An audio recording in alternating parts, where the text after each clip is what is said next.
the devotees that are worshippers of Radha Tamal Krishna, or Radha and Krishna, they become the Prem Kalpataru.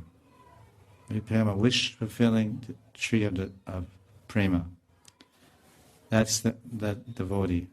And the first way that the devotee fulfills the wishes is by giving bhakti. So that's why we, even in the beginning, we offer pranams to the devotee.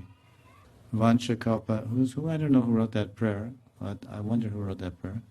But someone wrote this prayer that's really common here and there. Vanchakalpa tarubhyascha, kripa sindhu bhayavacha.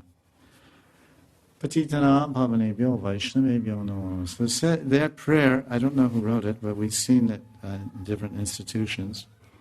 And it says Vancha Kalpataru, that the Vancha means desire, Kalpataru means the desire tree, whatever I want. So devotees, they give each other what they want, and they give other people what they really want, although they don't even know it. Devotees, they know they want Krishna, so devotees give Krishna to one another. Matchita matkata pranas, puryantas parasparam, katayantas chamal nityam, tushanti cha ramanti cha. And then devotees try to give Krishna to others that don't really want Krishna, but they try to give them Krishna out of their mercy.